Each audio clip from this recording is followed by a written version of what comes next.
हम भी ये सिखाधारी ब्राह्मण है। ब्राह्मण है जी, ब्राह्मण है जाति ब्राह्मण। हमको पूरे ब्राह्मण संप्रदाय में, ब्राह्मण धर्म में, ब्राह्मण पंथ में, ब्राह्मण विचार में नेहरू नाम का कोई जाति बता दीजिए, हम उस दिन जो धर्म कहिएगा स्वीकार कर लेंगे। नेहरू नाम का इतिहास, और मैं ब्राह्मण हूँ। गांधी नेहरू ये कोई इतिहास ही नहीं रहा है। इंडिया जो गठबंधन वाला है, इसका भविष्य आपको क्या नजर आ रहा है? ये जो बैठक हो गई, ये 13 लोगों की कमेटी पूरा गठित हो गई। देखिए, इंडिया गठबंधन जो है वो लुटखोरी, भ्रष्टाचार, परिवारवाद, वंशवाद, ऐसे लोगों का जमावड़ा है। और ऐसे लोगों का जमावड़ा है। एक और उसमें और है, एक नशाखोर। कौन? ये नशाखोर जो आपके दिल्ली के मुख्यमंत्री हैं, नशाखोर। आपको क्या लग रहा है प्रधानमंत्री किसे बनना चाहिए?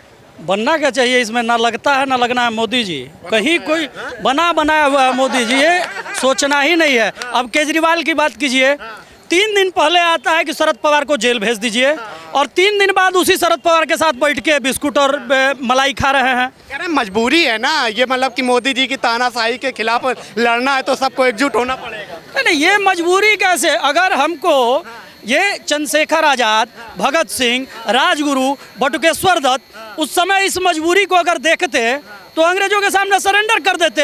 अगर मोदी जी तनाशाह हैं, मोदी जी खराब हैं, तो आप अकेले लड़िए ना। जैसे अपने को कहते हैं कि हम भ्रष्टाचार के खिलाफ हैं। अरे राहुल गांधी शेर हैं तो अकेले एकदम पर तो अगर हम लोग कमेंट करते हैं तो राहुल गांधी की बात करना भारत के युवाओं के लिए अपमान है।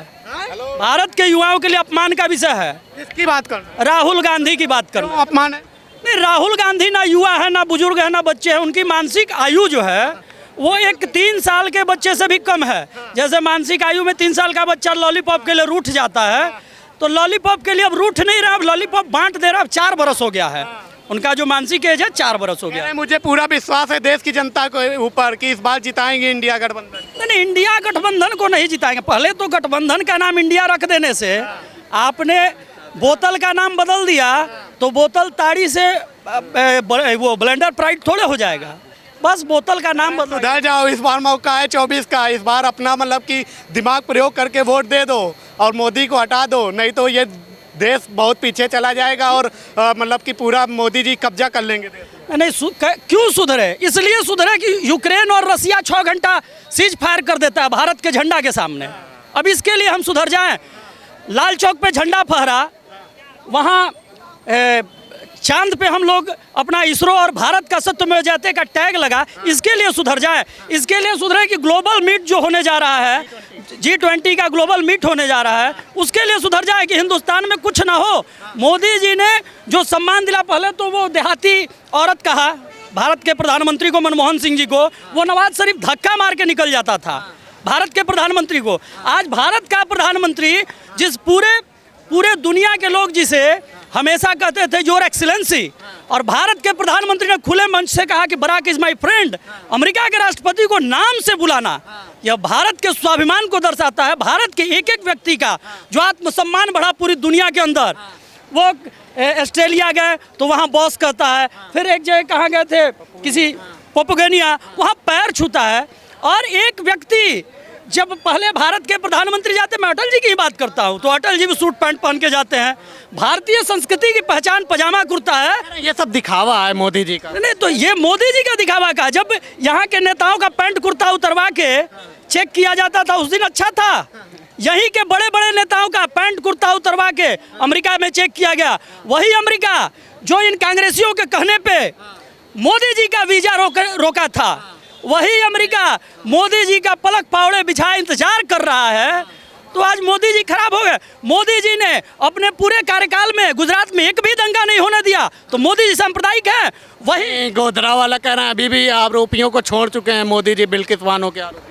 अरे कहाँ आरोपियों को छोड़ पाए? बिल्किस बानो का भगवान की दूत थी क्या बिल्किस बानो? जो दोषी था, और दंगों में 2-4 लोग वही नहीं मारे। और गोधरा की चर्चा होती है, क्यों होती है? इसलिए होती है कि गोधरा में हिंदू कम मारे गए थे, दूसरे संप्रदाय के लोग ज्यादा मारे गए थे। ये पटेल के सरकार में ये दंगों की लैब है मोदी जी की सरकार, बीजेपी वाले दंगे की लैब है। मतलब कि अब 24 आने जा रहा है, इससे पहले भी कुछ ना कुछ करा देंगे जीतने के लिए। नहीं, उत्तर प्रदेश में करा के दिखा ले लो कोई। उत्तर प्रदेश में तो बाबा बैठे हैं, मध्य प्रदेश में बाबा के समीकरण में मामा बैठे हुए हैं, क्यों नहीं करा ले रहा है लोग?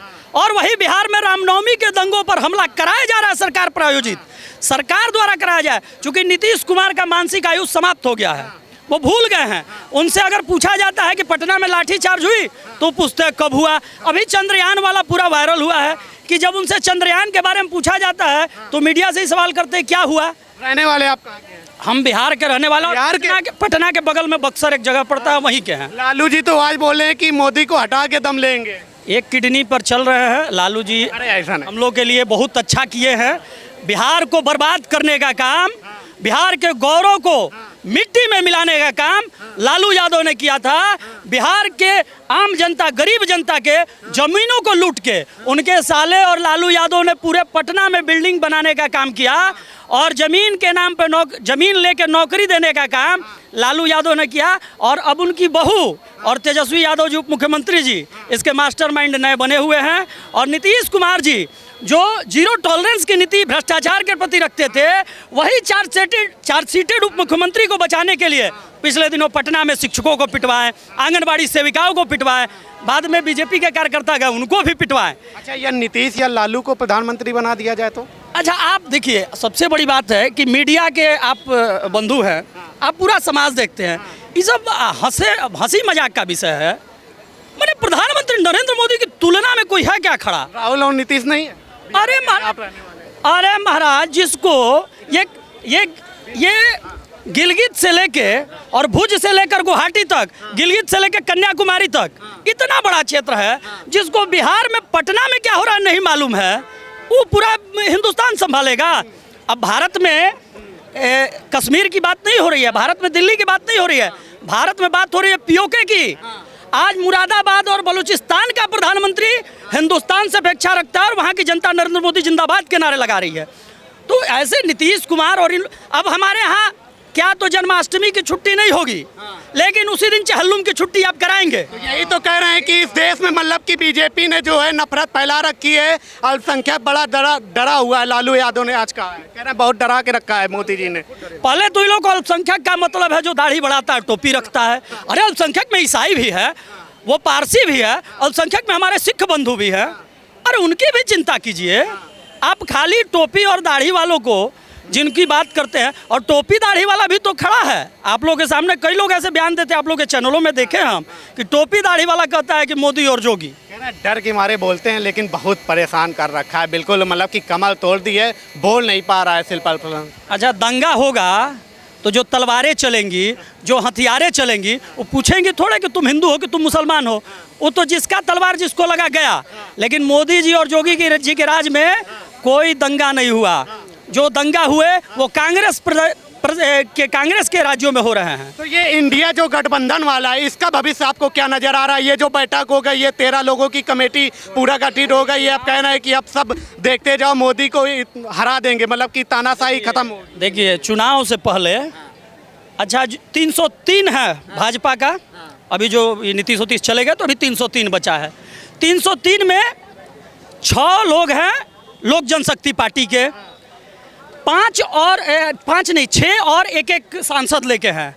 बाकी 23 पार्टियां ऐसी हैं जिनके सांसद नहीं हैं। तो मोदी जी के लिए मजबूरी नहीं है, मोदी जी ने सम्मान के साथ सबको रखा है। देखिए, इंडिया गठबंधन जो है वो लुटखोरी, भ्रष्टाचार, परिवारवाद, वंशवाद, ऐसे लोगों का जमावड़ा है। और ऐसे लोगों का जमावड़ा है, एक और उसमें और है, एक नशाखोर। कौन? ये नशाखोर जो आपके दिल्ली के मुख्यमंत्री हैं, नशाखोर, इनको अगर इनको भारत सुधारना था तो ये सबसे पहले पंजाब में कहाँ गए? पंजाब में इसलिए गए कि इनको अपने पार्टी फंड के लिए वहाँ नशा का व्यवसाय करना था। हम लोग के यहाँ भी बिहार में कुछ गांव ऐसे होते हैं जहाँ नशा का बड़ा व्यापार होता है। बिहार में मैं नाम नहीं लूंगा, लोग नाराज हो जाएंगे कि हमारे गांव का नाम ले लिए। जो नाराज ना, ये हम खुद ही गए वहाँ पे, देखा है हर जगह पे दारू मिलती है, खुलेआम दारू मिलती है। दारू नहीं, नहीं हो, दारू तो बंद नहीं है, दारू बंद नहीं है, नहीं बैन नहीं है, बह रही है दारू की। हम तो गंगा मैया से तुलना नहीं करेंगे, लेकिन एक तुलना किया जाता है कि बिहार में दारू की नदियाँ नाला, हाँ नाला की तरह कहीं बह जाना है। और पहले क्या था कि हम उम्र के लड़के दारू के दुकान पे जाएंगे, भाई पिताजी के मित्र हैं, कोई दोस्त है देख लेगा। आज हमसे छोटी उम्र के लड़के दारू के सप्लायर का नंबर रखे। बिहार की आप बात कर रहे हैं, बिहार में तो कहा जाता है लालू यादव अगर मंच पे खड़े हो गए ना तो उसके बाद मोदी जी चाहे रैली कर लें चाहे जो कुछ कर लें, एक तरफ पूरी जनता जाएगी लालू यादव को सुनने के लिए। और अच्छा ये बताइए, कुमार विश्वास अच्छे वक्ता है, जानी लीवर भी अच्छे वक्ता है, दोनों लोग की भीड़ होगी तो मुझे लगता है कि जानी लीवर पे भीड़ ज़्यादा जुटेगा। इसलिए लालू में करिश्मा ज़्यादा है, मतलब कि टैलेंट नहीं है, कॉमेडी है, लोग खुश होने के लिए सुनने जाते हैं। अब मोदी जी का भाषण हो, अब केजरीवाल जी का भाषण हो तो केजरीवाल जी भी कॉमेडी करने लगे हैं। अच्छा राहुल गांधी को मतलब सुनिए तो लालू यादव ने आज कह दिया है कि राहुल गांधी को हम लोग मतलब विश्वास दिला रहे हैं कि सब लोग साथ हैं, अब सीट शेयरिंग पे बात होगी, अब राहुल गांधी को मतलब नेता मान लिए हैं राहुल। अच्छा ये बताइए कि जिसका नेता ही कम उम्र का बच्चा हो, नेतृत्व क्या करेगा? बिलावल भुट्टो खान और ये दोनों का मानसिक आयु एक है। हम लोग अगर उम्र हमारा 34 साल है तो हमारा मानसिक आयु 30 साल हुआ। हम कुछ समझदार हैं, हम कुछ जानते हैं, समाज को जानते हैं। समाज के लिए नहीं, हमारे भारत के लिए अच्छा कौन कर रहा है? नरेंद्र मोदी जी अच्छा कर रहे हैं। कई विषय है, अभी लोग कहेगा पेट्रोल का दाम बढ़ गया, ये दाम बढ़ गया, वो दाम बढ़ गया, लेकिन मैं एक बात बता रहा हूँ, भारतीय संस्कृति की रक्षा, भारतीय विरासत की रक्षा अगर किसी सरकार ने की है तो वर्तमान में ये प्रधानमंत्री नरेंद्र मोदी जी के नेतृत्व में हुआ है। आज आप अयोध्या के मुसलमानों से पूछिए, अयोध्या के मुसलमान खुश क्यों हैं? इसलिए खुश है कि जब वहाँ राम मंदिर का निर्माण होगा तो लोग चटाकी पहन के जो जाते हैं वो चटाकी मुसलमान परिवार द्वारा बनाया जाता है। भारतीय संस्कृति, नरेंद्र मोदी जी जब ये यहाँ पार्लियामेंट का उद्घाटन हुआ सभी धर्म के लोग आए, तो भाई नरेंद्र मोदी जी हिंदू हैं तो मुस्लिम परंपरा में वजू करके जाएंगे पूजा करने? अरे उनका आस्था का केंद्र हिंदू है, वो हिंदू संप्रदाय से आते हैं, हिंदू धर्म से आते हैं, पूजा करने का तरीका उनका हिंदू रहा। बाकी अन्य जगह है कि जिस देश में यह कहा जाता था कि यहाँ के सभी संसाधनों पर पहला अधिकार मुसलमानों का है। अच्छा आप कह रहे हैं कि पूजा करने के लिए गए, तो जब राहुल गांधी पूजा करने के लिए जाते हैं तो आप लोग क्यों कहते हैं कि ये नौटंकी कर रहे हैं? वो नौटंकी इसलिए है कि वो जनेऊ कुर्ता के ऊपर पहनते हैं। आप देखिए हम भी ये सिखाधारी ब्राह्मण है, ब्राह्मण जी ब्राह्मण है, जाति ब्राह्मण। हमको पूरे ब्राह्मण संप्रदाय में, ब्राह्मण धर्म में, ब्राह्मण पंथ में, ब्राह्मण विचार में नेहरू नाम का कोई जाति बता दीजिए, हम उस दिन जो धर्म कहिएगा स्वीकार कर लेंगे।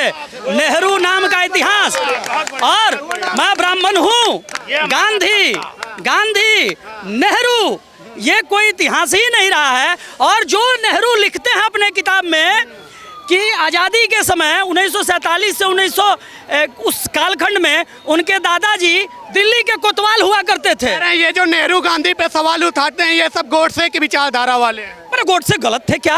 हाँ कह रहे हैं बहुत गलत थे, मतलब कि वो सब बहुत आतंकवादी टाइप वाले। कौन सी आतंकवादी थे? हमारे देश में विचारों की अभिव्यक्ति है और गोडसे के विचार को पूरे हिंदुस्तान नहीं पूरे दुनिया को पढ़ाया जाना चाहिए कि क्यों जब दो धर्म के आधार पे इस देश का बंटवारा हुआ तो क्यों केवल पाकिस्तान को धर्म के आधार पे बांटा गया, हिंदुस्तान को क्यों नहीं धर्म के आधार पे बांटा गया? और गोडसे ने अपने विचार की अभिव्यक्ति दी। और महात्मा गांधी जो भारत के नीति निर्धारक थे, आप राष्ट्रपिता कह दिए, हम भारत को माता कहते हैं, आप भारत माता के साथ गाली ही ना देते हैं राष्ट्रपिता कह के? और किस इतिहास में कहाँ लिखा गया गजट? तो नहीं तो गजट बनाइए कि महात्मा गांधी राष्ट्रपिता हैं। उन्होंने भारत को जोड़ने का काम किया था क्या? अगर सही मायने में राष्ट्रपिता के उदाहरण दिए जाने चाहे, कायदे आजम जिसको पाकिस्तान में कहा जाता है, यहाँ के कायदे आजम सरदार वल्लभ भाई पटेल हुए। और अच्छा कह रहे हैं कि मतलब कि ये सब इतना आप बोल रहे हैं मोदी के बारे में, कह रहे हैं ये सब मोदी के बारे में जो बोलते हैं ये सब भक्त हैं, मोदी के बारे में पगलाए हुए लोग हैं, इनको कुछ मालूम है नहीं, ना रोजगार है ना कुछ है, खाने के लिए घर में टमाटर नहीं है और मोदी मोदी कर रहे हैं। अच्छा टमाटर नहीं खाएंगे तो सब्जी नहीं बनेगा? अच्छा हमको ये बताइए, ये नहीं आज तो टमाटर खैर सस्ता हो गया, लेकिन 500 रुपया हो गया टमाटर, हमको ही बताइए ये 500 रुपया हुआ तो किसान के यहाँ से कितने रुपये का निकला? कह रहे मोदी भक्त हैं आप लोग, मोदी की बात करते हैं। नहीं मोदी भक्त होना खराब नहीं है, मोदी इसलिए मोदी भक्त खराब होना नहीं है कि मोदी भारत माता का भक्त है, और वैसे भारत माता के भक्त अगर हम हैं तो हमें सम्मान है और मोदी के साथ हम लोग खड़े हैं, क्योंकि भारत का सम्मान बचेगा तभी इस दुनिया में हम लोग रह पाएंगे। नहीं तो जिस दिन हम लोग चारों तरफ घिरे हैं अरे लद्दाख घूम के आए, अभी वहाँ भी चीन कब्जा कर लिया राहुल गांधी बोल रहे हैं। 70 साल से जो कब्जा किया उसको हटाने में धीरे धीरे समय लगेगा ना। 70 साल से कब्जा है तो उसको धीरे धीरे खाली करा रहा है। और कुछ दिन ऐसा आएगा, एक आपको 1971 में आपने 93,000 आयुध लिए हुए सैनिकों को छोड़ दिया और अपने 27 अफसरों को नहीं छुड़ा पाए। 1971 में इंदिरा गांधी को आयरन लेडी कहा जाता है, आपने केवल 27 अधिकारियों को नहीं छुड़ा पाया पाकिस्तान से और आपने 93,000 सैनिकों को छोड़ा। और मोदी जी 24 घंटे में अभिनंदन को वहां से। राहुल गांधी को क्या कहेंगे, क्या भविष्य है राहुल गांधी? भाई फिर बच्चा का नाम आप लेते हैं। भविष्य क्या है उनका राजनीति में? बच्चे का भविष्य अभी उम्र बढ़ने दीजिए। 50 बरस के हुए 4 बरस हुआ, फिर 52 के होंगे तो 6 बरस के होंगे, धीरे धीरे बढ़ने दीजिए, अभी तो बच्चे हैं। कुछ समझ में आ रहा है कि भक्त है मोदी ये? क्या भैया कुछ समझ में आ रहा है कि मोदी भक्त है? कौन? ये मोदी भक्त तो हम भी हैं जी, मोदी भक्त तो हम भी हैं। देखो जो मोदी जी ने काम किए हैं ना, वो हिंदुस्तान में कोई कर ही नहीं सकता है। और डंके की चोट में मोदी जी 24 में डंके की चोट में आएंगे। क्यों आएंगे डंके की चोट में? आपको क्या लगता है? भाई बिल्कुल भाई, मैं तो अपने भविष्य में मैं आपको बताऊं आपके चैनल के माध्यम से कि आने वाली पुस्तों को, अपने यार दोस्तों को, मोहल्ले वालों को हमेशा जागरूकता से एक बात जरूर सिखाऊंगा, जीवन में कुछ ना सिखाऊं। भैया कांग्रेस एक ऐसी सरकार थी हमारे हिंदुस्तान के अंदर जिसने 70 साल राज किया, और जब राम मंदिर का मुद्दा आया, तब नहीं सॉल्व किया, बीजेपी ने सॉल्व किया। ये तमाम सारे लोग थे जो अपनी अपनी बातों को रख रहे थे 2024 को लेकर के क्या कुछ है। तमाम सारे लोग फिलहाल अभी के लिए इतना ही।